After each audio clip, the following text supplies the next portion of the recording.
Hello, thanks for being in a new video. This time I have full review of the OnePlus XR. Let's get started. This device has been recently announced in Mexico, although you know that in Mexico prices are a little higher, so its initial price has been 17,999 pesos.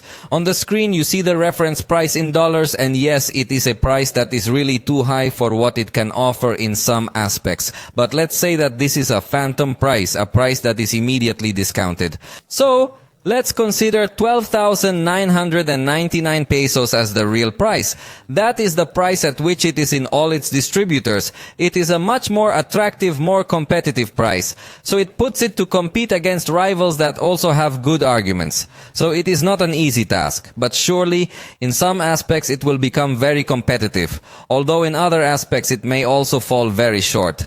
Everything will depend on you as a user, what interests you the most. Although its acquisition could become somewhat complex if you do not like to buy online, because apparently OnePlus in Mexico is betting on an online distribution in order to adjust its price a little more. So that could be a little difficulty if you are not very used to buy online. But how about joining me so we can get to know it in more detail? On the front side design, we definitely have something very nice and very attractive because the bezels are extremely reduced. It will also integrate curved display, and it will also integrate good level of resistance with Gorilla Glass Victus 2. So there's not something that we can demand from it. In fact, at this price, it is a very attractive thing to find both a nice design and good resistance. On the right side, we find the buttons to turn on the device and to change the volume. While on the top we find a microphone, also infrared, for this device to work as a universal remote control. We also have a secondary audio output. And remember that all this frame is metallic, so we will also find some small bands on the sides in plastic to help the connectivity of the antennas. On the left side, we will also find as an additional feature the traditional OnePlus alert slider with 3 different positions. Notice how as you change this slider, the screen also shows you whether it is in total silence mode, vibrate mode, or sound mode. So it can be useful for those who are constantly changing this parameter, although as there are 3 positions, it does require a learning curve for you to be sure which mode it is in. Personally, when I use the alert slider, it happens to me that I accidentally put the cell phone on silent and then I don't realize it. So it is up to you as a user if you are going to use it and take advantage of it or not. At the bottom, we will find the tray where we can place 2 nano SIM cards. Although you know that this can always vary depending on the region or depending on the stores where you buy it. So always check this information. Then we will find a microphone, also the USB-C port and the main speaker. This device is 8.8 millimeters thick, so it can be considered slim and has a weight of 207 grams. So it's not characterized as very light either, but I think it's okay. It's comfortable in the hand due to the fact that it has curved sides on the back cover. And also, since we're talking about the back cover, it's available in this color called Cool Blue, but also in Iron Gray. Something to note is that this back cover is also made of glass. So, the feeling is very premium. However, we will not find a very high level of water resistance. In fact, it reaches the IP level of 54. So, it will only resist splashes, but it cannot be submerged. And that will be one of the main factors that subtract points against its competitors.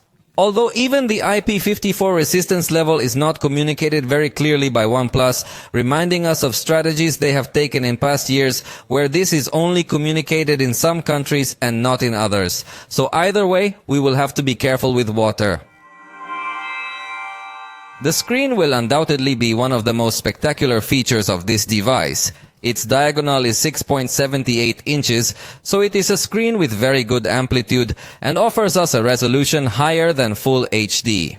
To be exact, it is 2780 by 1264 pixels, giving a total density of 450 pixels per inch. So the images that it will be able to give us will be very sharp, although especially you will notice this sharpness in the text of smaller fonts because it will have very good readability. It also integrates very good viewing angles. Note that even viewing the content from the side, we still have a good brightness, good contrast, and good colors, since it is in fact a screen with AMOLED technology. So it offers us the best we could find in screens of this price. I have no doubt it is of excellent quality. It is even going to offer us HDR technology. Notice how some areas of the screen can project a greater intensity in its brightness to give a much better realism when viewing these contents. Obviously, the content must be adapted, but for example, you could enjoy it very well in applications like Netflix or similar. In fact, the camera of this device has Pro XDR technology, and see how it will also be able to display photographs in this way. Right now this option is disabled, and notice how there are some areas of the picture that will be able to project more brightness on your screen to give a much higher level of realism. So you're really going to enjoy this very much in conjunction with an excellent display with a camera that has this technology. In fact, when viewing HDR content, some areas of the screen could reach a maximum brightness of. So we are in front of a screen that does have a very important brightness as its highest peak. The minimum brightness can also become comfortable, although in the accessibility options there is no option for further dimming. But honestly though, the lowest brightness from the display settings is already too low for comfortable use in the evenings. And speaking of comfort, it features dark mode. It also has a few different color calibrations in case you want a specific one. For example, if you want the display P3 mode for ultra natural color rendering, you can find that as well. So it's a device that delivers perfectly on its display. It also has the natural tone option so that the white color of the screen mimics the white color of the environment, and you can have a comfortable viewing. It also includes go to sleep, eye care, and other advanced modes so that you always have that comfortable viewing. And talking about the refresh rate, it goes up to about 20 Hz, but the technology is LTPO, so when it's displaying static content, it's also able to go down to 1 Hz so it doesn't consume as much power. So it's a display that really looks like a flagship display. In this sense, we could find its strongest points. And even through software, we will find image sharpness enhancers similar to what we see on some TVs to optimize all the content that you are viewing through it. So in general, it is an excellent screen wherever you want to see it. The sound will also be of good quality, especially in the main speaker, as it will be the one that is capable of projecting a larger amount of bass frequencies. On the other hand, the secondary speaker, along with its second audio output, is going to offer us a sound that complements the stereo experience well, although it does not have as much quality as the lower speaker. So it is not a symmetrical sound, but honestly in this price range we could not get so demanding. I think the sound will fortunately be of good quality. It does not hurt or annoy in the higher frequencies, and it also has a good volume power, although I do not consider it to be one of the most powerful devices on the market. But how about listening to a little test? Although remember that it's not the same to listen to it live.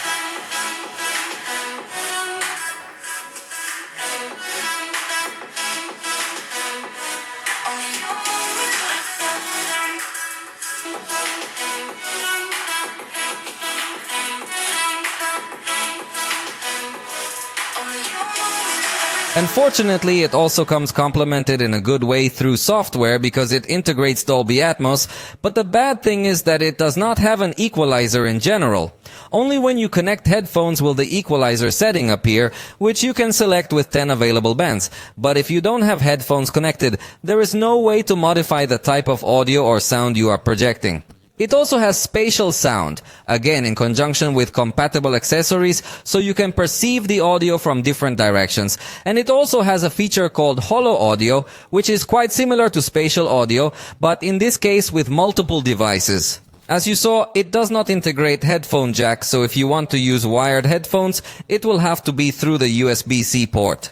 But the good news is that like many other Oppo and OnePlus devices, they support the LHDC codec, which is one of the most advanced codecs to be able to have high-resolution audio also with wireless headphones. They also support the aptX and aptX adaptive codec in addition to the SVC and AAC codecs, so they have very good support for wireless audio. The device integrates two microphones, one at the bottom and one at the top, which when using the device horizontally will be able to pick up stereo sound. So they offer us the minimum we could ask for at this price. Although there are other manufacturers that already integrate a third microphone, it can be on this side or in the camera area to direct the audio a little better or reduce noise and more advanced things. So in microphones you do seem to have a basic experience. Next, you'll hear some audio recorded with this device. Esta es la prueba de los micrófonos integrados del OnePlus 12R. So for voice recordings, I think it's fine, but below you'll see a video recorded with this device, setting my living room audio sound system at maximum volume.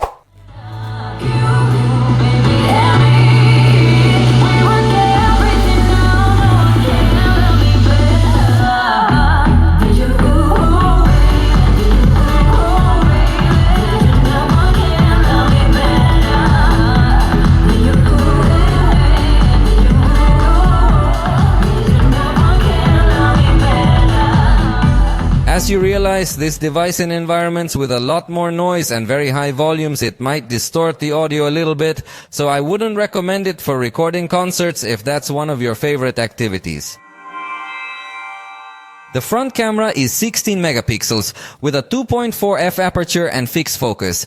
If you double tap the power button, you can open the camera, but it could become a bit of an odd performer, as sometimes it seems to take a long time to react, and at other times it seems to first turn off the screen and then turn it on in the camera. So it could do with some improvement, but fortunately it does make for a useful shortcut.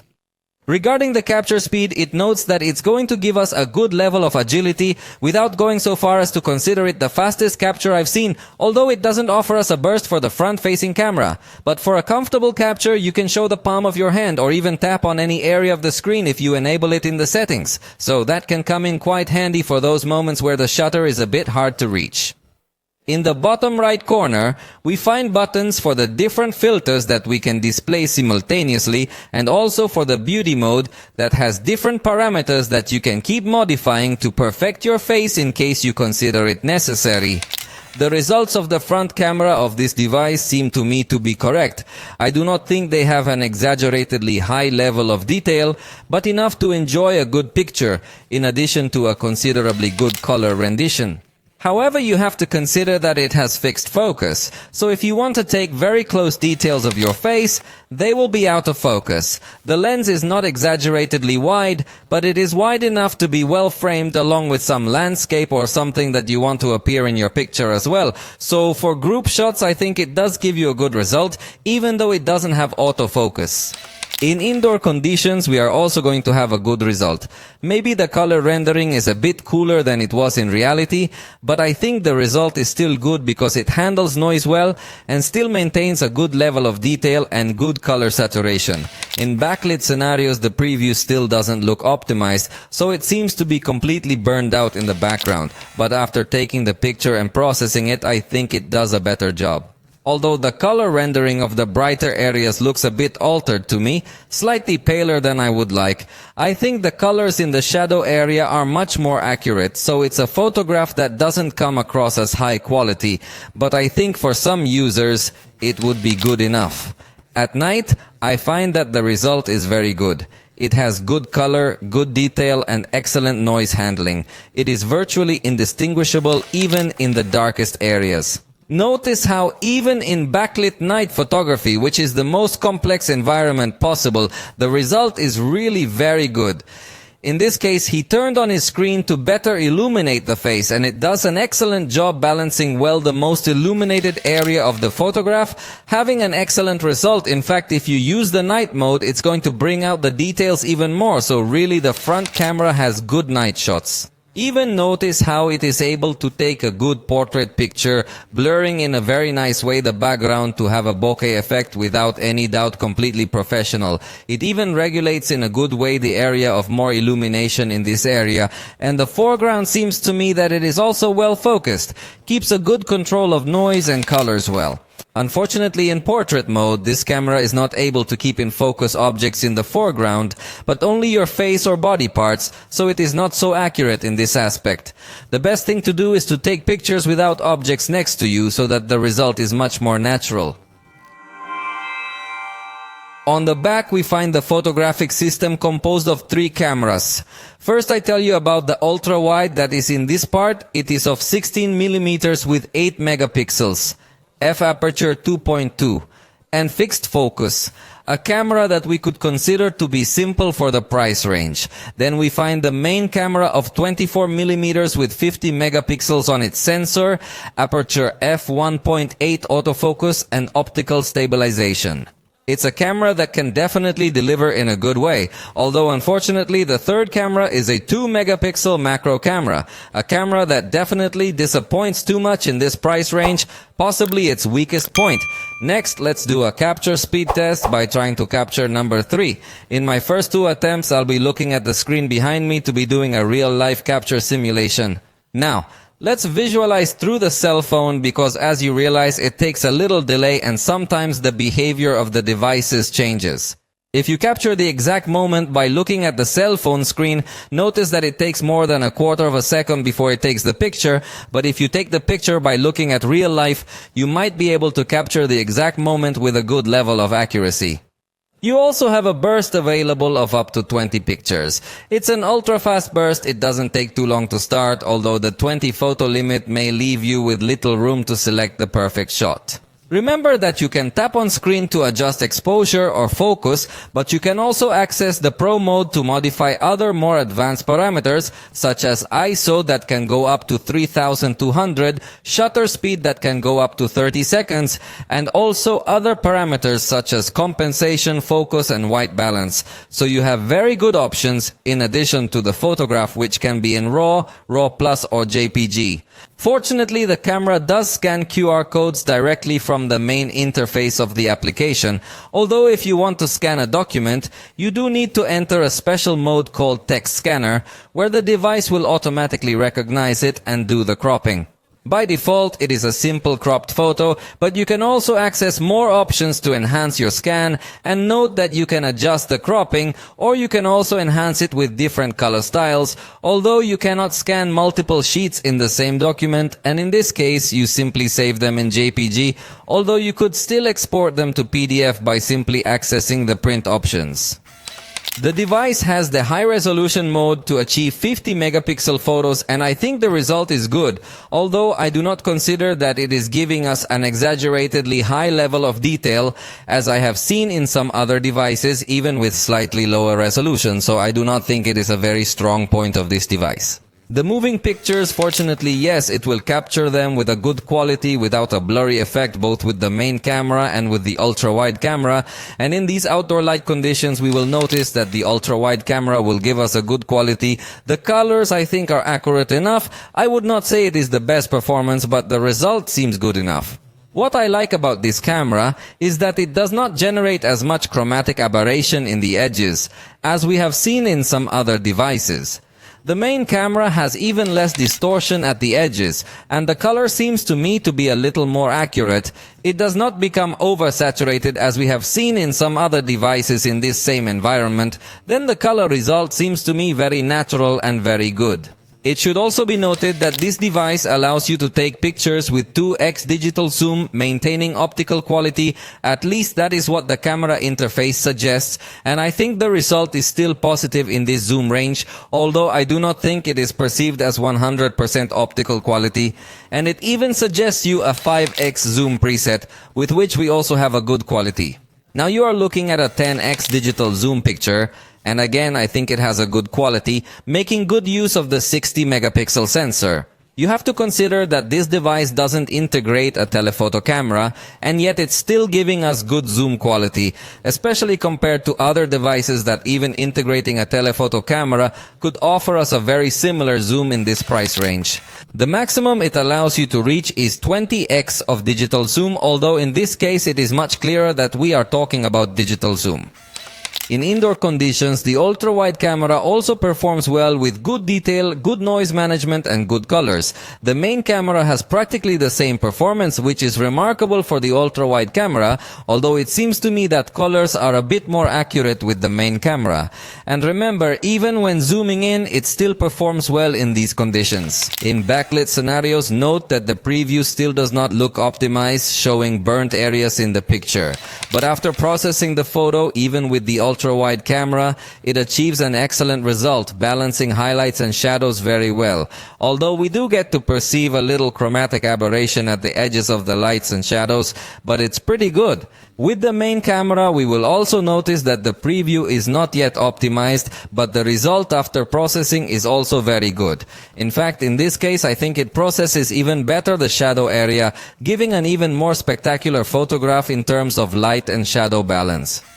And at night, even though this device integrates a night mode specifically, you will notice that from the automatic mode we have a good result. So there is no big difference when you use the night mode, even with the ultra-wide camera.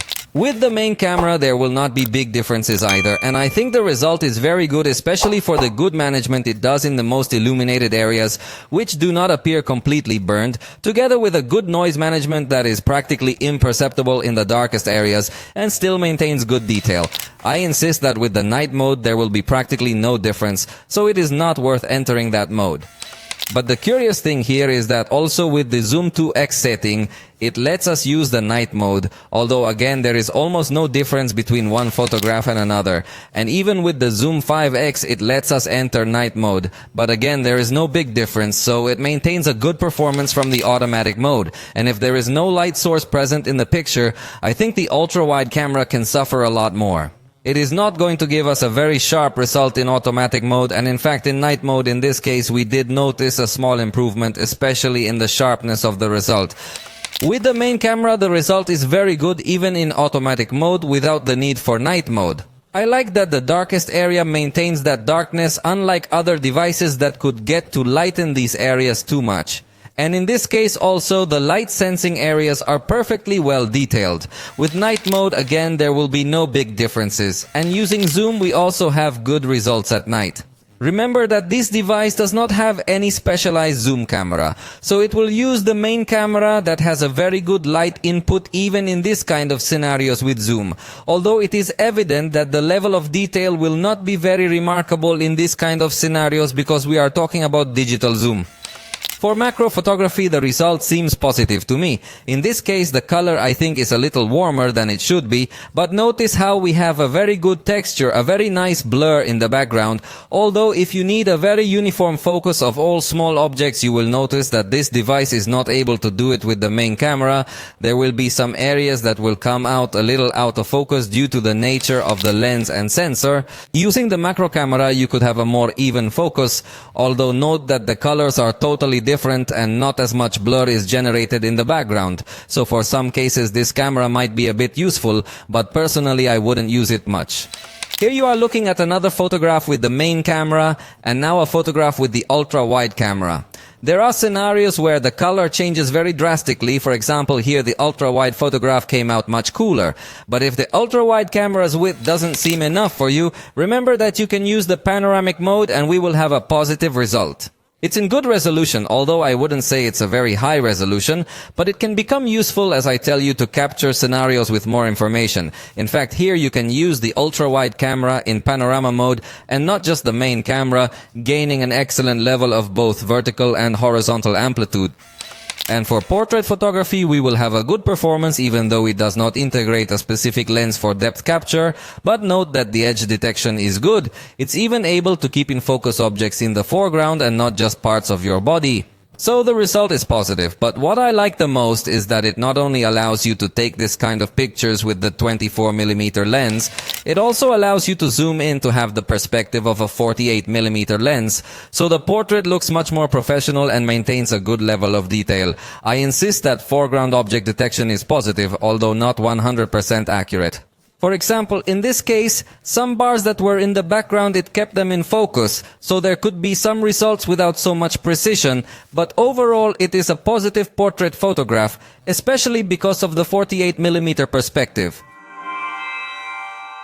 For video recording, the bad news is that although it can indeed record video in 4K at 30 frames per second, or even up to 60 frames per second, it only does so with the main camera. That is, if you switch to the ultra-wide camera, watch the resolution drop to Full HD. And worst of all, if you switch back to the main camera, it's going to stay at Full HD, so it might cause some inconvenience. You have to change the setting back to 4K in case that's your favorite resolution. But let me correct, that's not the worst thing. The worst thing is that if you start recording with the ultra-wide camera, there is no way to zoom in to switch to the main camera, which is completely unacceptable in this price range. So if you want to zoom, you need to record with the main camera and watch how this slider will appear, but it doesn't have quick shortcuts to different zoom distances, but it does integrate a button to take pictures, another to pause and resume content, but it also doesn't integrate a button to rotate to the front camera, although it does allow you to turn on the flashlight without the need to stop your video recording. The front camera also doesn't record in 4K, and that will be another of its weakest aspects. In this price range, it is completely expected that they do record in 4K. And in the list of modes, note that we will find the movie mode, through which we will find manual parameters of the video recording, similar to those we saw in photography, but in this case also allows us to record in a log format to color it later, having more possibilities for editing in post-production.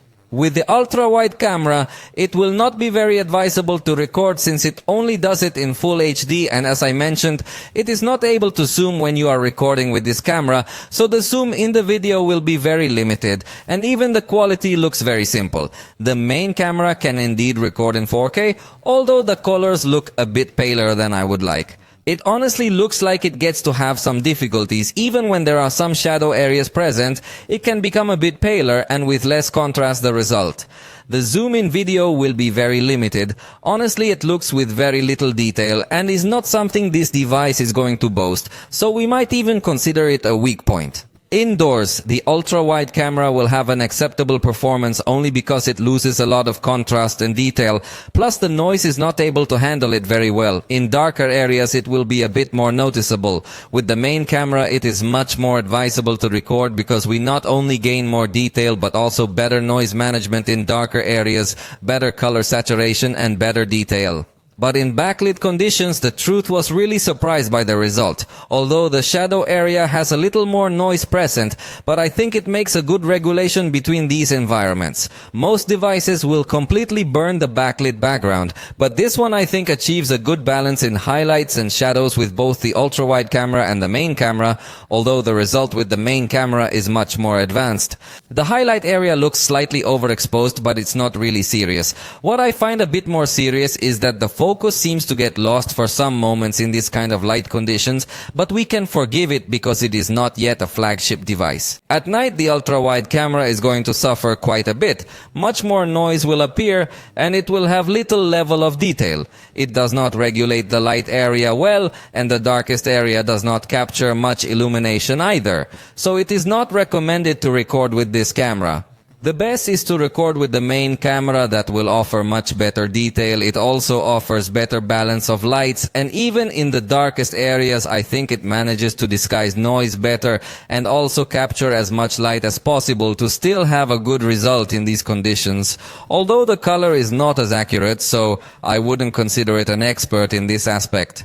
Fortunately, it does have digital stabilization, in this case recording with the ultra-wide camera. I think it manages to disguise the movements in a good way when walking and even when running lightly. If you record with the main camera, obviously having a narrower angle, you can get to notice a little more compensation movements of digital stabilization, and if you get to run will be a little more difficult for the shot is stable, but I think the result is still pretty decent. However, you also have the super stable mode, although the recording will be in full HD at 60 frames per second if you enable it, so it's up to you as a user if you want to give priority to the stabilization or the level of detail, since we do gain a very good level of stabilization with this mode, but it is not compatible with the recording in 4K. Interestingly, the device does support a portrait video recording mode, but it looks exaggeratedly artificial. The edges of the person constantly look very strange, very little precision. It will be good if you are very static. Fortunately, it keeps the effect even if it stops detecting a face, but it does not change the intensity of the blur depending on the distance of the person with the camera. Then you feel an exaggeratedly artificial result. Plus, it cannot keep focused on the objects in the foreground. The fast camera fortunately does have stabilization, and yes, it can be in 4K, although the lowest speed is 10x, so it may be too fast for some movements of people, but it can go up to 960x, so you can perfectly record some landscapes in a spectacular way, and compatible with 4K. I think the results you can achieve are very attractive. On the other hand, the slow motion can be in various settings. In this case, you are watching in Full HD at 240 frames per second. Although it looks like a rescaled Full HD because it does not look with such a level of detail, but I think it is slow enough to achieve attractive results. You can even go up to 480 frames per second, although a very noticeable crop is applied to the sensor and obviously you won't have as much level of detail, but at least you can achieve this kind of camera results that might be considered super slow on some other devices. Lastly, the focusing on this camera does seem to me to be accurate and fast enough. It doesn't seem to have too much hesitation unless you're shooting in very intense backlit environments, but in other types of scenarios it's going to perform well. The front camera unfortunately cannot record in 4K, also has a very slight stabilization, practically imperceptible, so the result really did not please me. In this price range, it is definitely something that we could demand to improve in all aspects. Even in backlighting, you will notice that it burns too much the illuminated areas of the background and even lose a lot of contrast.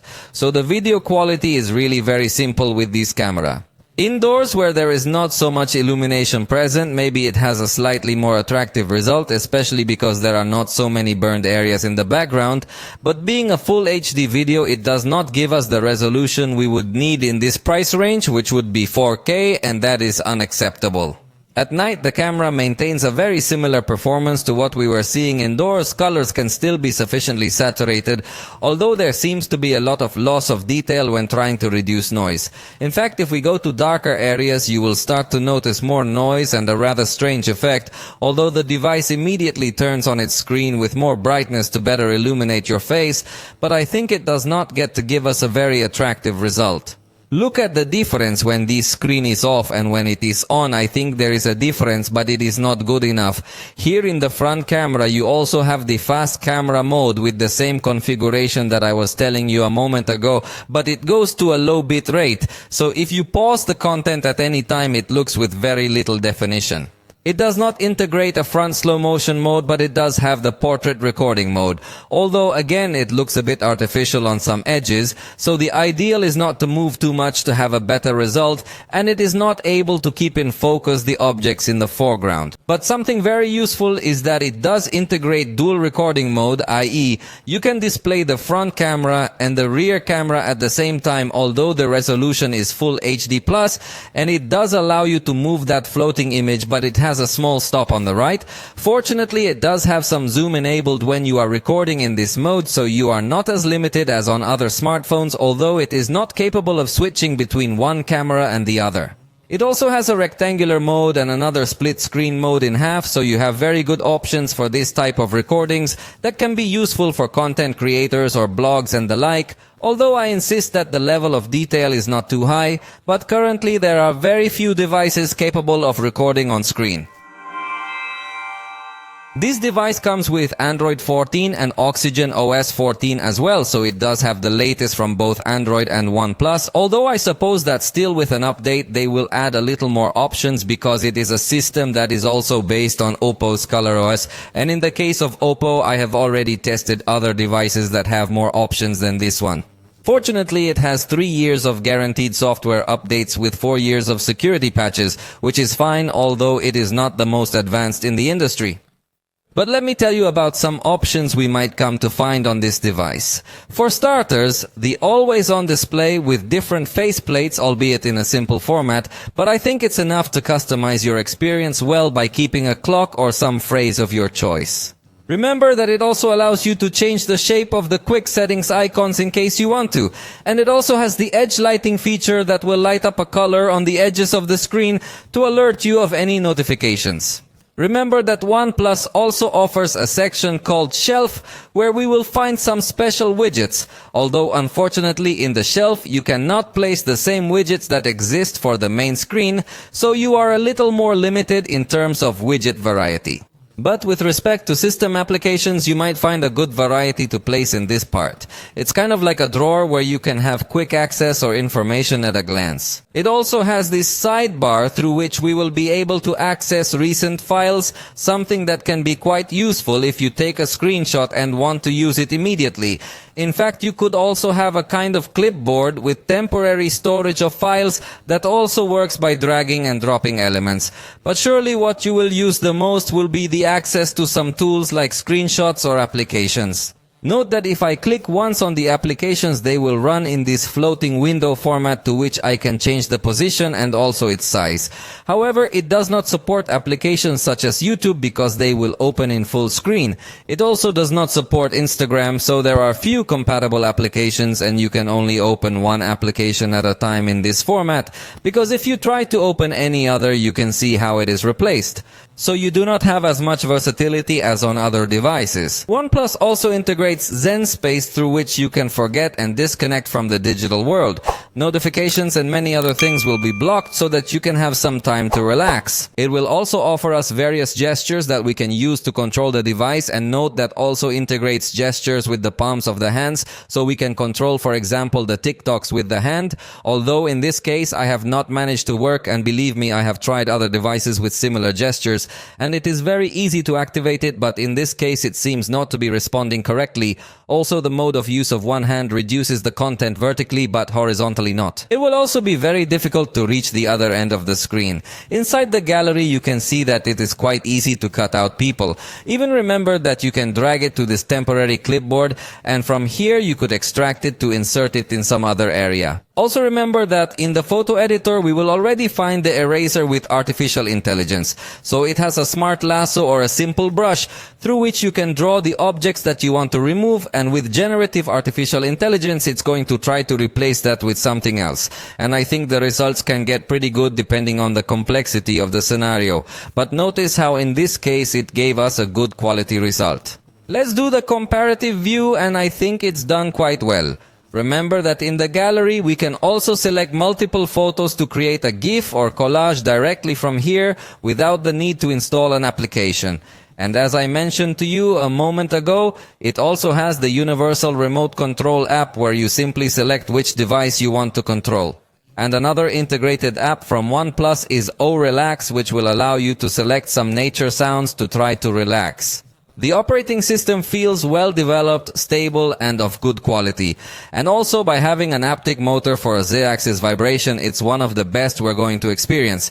I think Oppo and OnePlus are the manufacturers that take the most advantage of this type of engine to have a very smooth experience in the system. They even allow you to modify the intensity of this vibration, and it's one of the systems that have the most amount of optical responses. For example, when sliding in these lists, you will feel a small vibration in your hand. Also, when you modify the brightness parameter, when you bounce, you will feel a greater intensity. So it is something that I can't show you through a video because you need to have this device in your hands. But the experience is extremely premium. The in-display fingerprint reader is located a little higher than it is usually placed, but the result is very good. I think it's one of the fastest readers I've seen, even though it's an optical fingerprint reader and not ultrasonic, but it still works well and allows you to register up to 5 different fingerprints.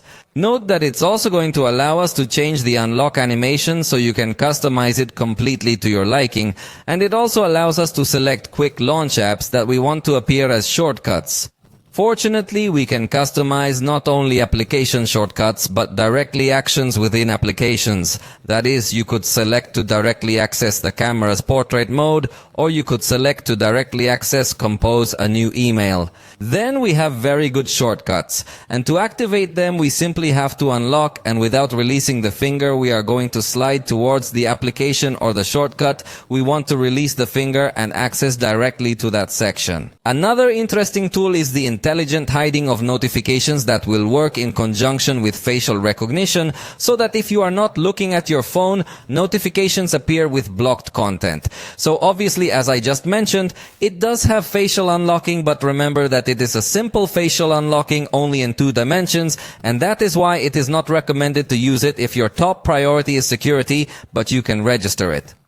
For convenience, I have always recommended the extended unlock, and fortunately it is present on this device, so you can select trusted places or devices where you want this device to stay unlocked. The password manager is Google's, although fortunately in this case it seems to work correctly, unlike other devices that also have Google's password manager but with a malfunction. It will also offer us the application lock, an option to hide applications, also a safe to safeguard files privately, and even a system cloner where we could simulate having two cell phones within the same cell phone, each space with its own files and applications. In fact, it is very complete in everything that has to do with security, because it also integrates a child mode through which you, as a parent, choose the games or applications that the child will be able to access, and obviously cannot leave this mode unless you authorize it. So it is another of the ways in which you can have a secure experience on the cell phone. Although it does not integrate a VPN for those occasions when we have to connect to a public Wi-Fi network, it does not include any collaboration with an antivirus company, so you are completely dependent on Google Play Protect, which we all know is not very safe to say the least. If you lose your phone, you also depend entirely on what Google offers, then there are still several sections where OnePlus could improve. In the digital wellness section, you can have statistics of the consumption you have in different applications, set a time to go to sleep and control your children's devices, and finally in the emergency options, we will also be able to fill in some necessary information, or we can also press 5 times the power button to make an emergency call, but as you can see, it can conflict with the gesture of opening the camera, so that could also improve. The battery of this device is 5,500 milliamperes. That may sound like a very large battery, but I have bad news. It will not give us the performance we would expect from a battery of that capacity. This is because it is a dual cell battery. That is, it comes divided in two in order to support a very fast charge, but we have already tested this type of battery in other devices, and it always gives us the same result, a lower autonomy than expected. Using the battery drainer in the foreground, it barely reached 3.5 hours, something that is definitely not very good news, although fortunately having that drainer in the background while watching YouTube videos in the foreground showed us that it does have a good management of apps running in the background, so the battery life was extended to 4 hours and 16 minutes, but it's still not something very remarkable, especially considering we're supposed to be talking about a 5,500 milliamp battery, so let's just say it performed pretty much as if it was a 4,500 milliamp battery. So you're probably going to need to use the power saving mode constantly. I think with this you can extend the battery life much more, and also on emergency occasions you can enable the super power saving mode that will restrict many more activities of your device so that you only use the essentials, and fortunately it does allow you to add 3 other applications that are essential to you, but nothing more than that. But while the battery does not yield much, fortunately the load is very fast, supports load of 100 watts, and in my test with 15 minutes of charging reached 49% of battery, with 30 minutes reached 92%, and the full charge finished it in only 33 minutes, so it is a very good load, but the bad news is that the charger must be purchased separately, so it can become a bit complex to find the original charger, plus it is obviously very annoying to have to purchase a charger separately. In addition, this charge works under Oppo's Super VAUSI standard, so you could not use power delivery chargers to achieve this same power and charging speed. Then it falls a little short, especially because it does not include the charger. The battery is not going to be very remarkable. It does not have wireless charging. It does not have reversible wireless charging, which at this price we could already find in many other devices. So it does not feel a very powerful experience in everything that has to do with battery and charging.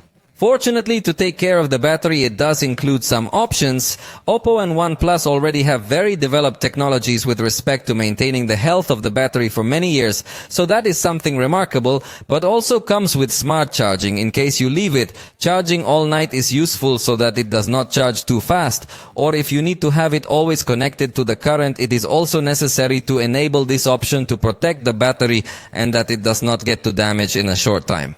So, at least in battery protection options, it integrates good features. This device supports access to 5G networks, offering us a very good speed in this regard, but unfortunately it does not have any option to add an eSIM. That's bad news because at this price point I think it was something we could have demanded. If you like to travel a lot, you're going to have to buy physical SIM cards instead of just scanning a QR code, so you lose a lot of convenience without the option to add an eSIM card. Fortunately, it does come with an option to limit mobile data usage. You can simply select how you want apps to access the internet. You can tell it that some apps can only access via Wi-Fi, which helps you control your mobile data consumption a lot. This device supports Wi-Fi 7 networks, so it should support very high download speeds. Although in this case, in my test, it is not giving such a high result. But you know, this can vary a lot depending on when you test. I definitely would have liked to see a higher speed on this though. It also integrates Bluetooth 5.3 to have good connectivity with your accessories, and it also integrates NFC, so you can make mobile payments either with Google Pay or any other banking app. Fortunately, the device is capable of wireless screen projection with good options, as it allows you to hide notifications or project with the screen off. So it's not simply mirror projection like some other devices, but it does offer you more options. Although it's not capable of projecting through the cable, it also won't offer a desktop mode, so it's a bit more limited, although it does have Android Auto. It also integrates accelerometer, geomagnetic field sensor, orientation sensor, gyroscope, light sensor, physical proximity sensor, which is very good because other devices are betting on virtual sensors. And we also have gravity sensor, linear acceleration, and rotation vector. So there is nothing to reproach it here. OnePlus has recently improved its ecosystem because it already has some accessories that can work perfectly with this device. For example, the OnePlus Buds 3 or the Buds Pro 2 are available. We are also going to find the OnePlus Pad, and we are also going to find recently the OnePlus Watch 2. So this ecosystem is growing all the time, and it works quite well with each other. Although they don't have a computer, but fortunately they do include the Windows Link section already installed, so it makes it a little easier to connect to your computer, even if it's a different brand. And they also have the multi-screen connect technology with which you can connect to other devices as well. It mainly allows you to control your cell phone from the OnePlus tablet, but it would also allow you to connect to another Windows computer, although obviously the configuration is going to be a little more complex. And obviously it also has Android technologies with Google, such as Quick Share or Google Fast Pair, to interact with other devices, even if they are of other brands. However, with respect to cloud storage, it's also going to be very dependent on Google offering you storage and backup on Google Drive or Google Photos, and control of home devices through Google Home. So it's still pretty dependent on Google in several ways in the ecosystem. Let's now do our performance test by opening various applications. This device integrates the Snapdragon 8 Gen 2 processor, and we are going to find 16 gigabytes of LPDDR-X RAM. So we are in front of one of the most powerful options in this price range, not only for a good processor but also for a good RAM. The storage, it should be noted that it is UFS 3.1, so it is not the fastest yet, but I think in the price range it could still give us a good performance. And as you can see, in my test it took more or less 2.1 seconds on average to open each application, showing us that it has very good speed indeed when interacting with various applications. In fact, also, once you enter some applications, notice how it's going to be very complicated for the device to freeze or something like that, even having many applications open. So there's no problem. It's a device that's going to work very well. It's very efficient, very good RAM speed. The storage we'll test in a moment, but the processor also showed very good power when running all these applications. And notice that no application is restarting, showing that it also manages this RAM in a good way. Because I have tested other devices that even having a lot of physical RAM still restart applications, but this is not the case. This one makes good use of all this RAM capacity, so you can open a lot of applications at the same time without any fear of a reboot. Now let's test how long it takes to export several United clips recorded with this device with a total duration of 1 minute. And let's test how well the storage also responds with this speed in conjunction with the processor and RAM. It took 23 seconds, showing us that it has a lot of power to export video. So if you want a device to be able to work on it, it's also going to give you very good power. In addition, you have 256 gigabytes of storage, so you can store a good amount of documents, although it should be noted that you can't expand it through microSD cards, so it may be a little weak if you're used to storing your information on microSD cards. For games, we will find a special application where each of them are collected. We will also find a section of quick games that you can run without the need to download content to install on your phone, so it can give you an entertainment experience without spending storage. But obviously, the most interesting tools will be in these types of games that you install. So when you run a game, it immediately enables Hyperboost, which is going to try to push the performance to the maximum possible. And if you slide any of the corners towards the center, you're going to be able to access more tools, although as you can see, it can get a little bit confusing with the gesture. But here you can see the frame per second count. You can also select a different performance profile in case you want to give priority to saving energy or priority to maximizing power. You can also directly access Spotify from this widget. You also have access to brightness control. You can enable an esports mode that's going to restrict any kind of distraction or interruption that you might get, so it can give you a much more complete experience. Note that it also brings an option that will allow you to change the style of notifications. Normally, apps can get in their way a lot, but in this section you can change the style so that it looks very different and doesn't interrupt you. Notice how in this case, the notification simply slides around the screen and does not cause any feeling of interruption, so you have a more comfortable experience. You can block calls, take screenshots or record screenshots, optimize the network, optimize the touch response, lock the rotation or cache the game so that the next time you run it starts faster.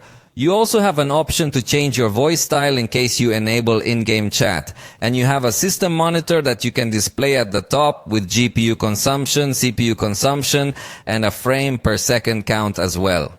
There is also a button to suspend the screen a bit without closing the game and continue some content downloading. Note that it also has an option called Hyper HDR, but it is only compatible with some games. In addition, you can access the GPU settings, something that not all manufacturers offer. So if you want to modify very specific things about the behavior of this device when playing games, you can do so. Obviously, in this case, we did our tests with everything by default. In Call of Duty by default, this device gives us the very high graphics quality with a maximum frame rate. In fact, the ultra frames per second rate is also available, although the graphics quality drops to a medium level. So it is up to you as a user what you want to use. But if you have the highest possible graphics quality, you will also be able to access various effects. In fact, in this case, you can actually turn them all on simultaneously, unlike other devices where not all of them are supported. So in this price range, it is very good news to find good compatibility and support for very high graphics. Running the game at a maximum rate with very high graphics, the device is definitely going to give us a very good performance. Notice that the average was 60 frames per second, the lowest peak was a mere 55, so it really had a performance that we could categorize as perfect. We have already tested this processor in other devices and it always gives us good performance, and it is excellent news to find it in this price range. So against the vast majority of its competitors, it is going to offer us a completely superior performance. You're going to be able to play very well. Even recording the screen maintains good performance, so it could also be a good tool if you want to record gameplays to share them. Although the resolution of this screen recording is not very high because it is only in 720p, but you can go up to full HD resolution in your screen recording. Although that might affect the performance of your game a little bit more, by default it comes in HD. We then ran this game at the ultra rate and again had a very good experience.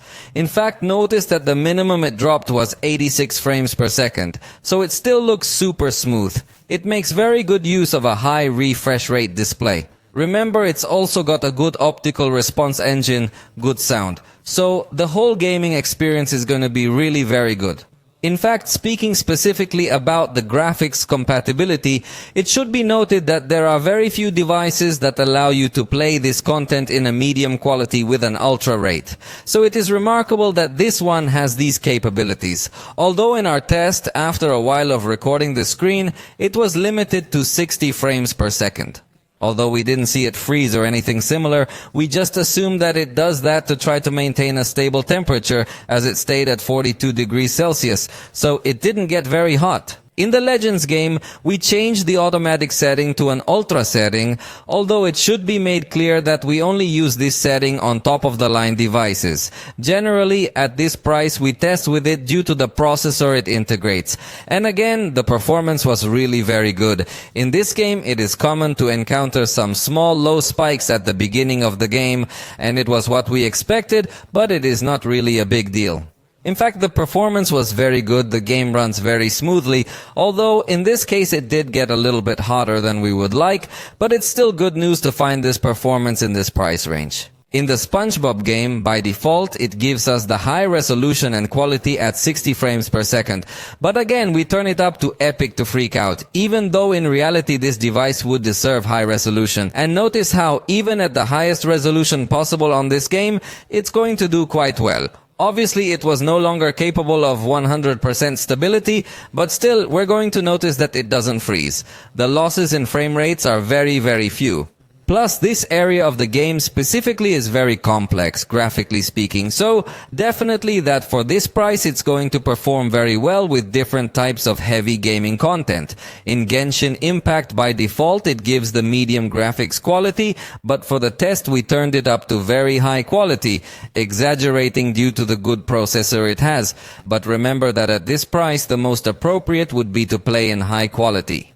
In fact, we also turned it up to 60 frames per second, so it was a test that we normally put flagships through, and again, the performance was too good. It's kind of extraordinary to find this performance on a device that's not even going to be 100% focused on gamers. So I think if your priority is maximum performance, this is one of the best devices at this price, without sacrificing too much photo quality with the main camera.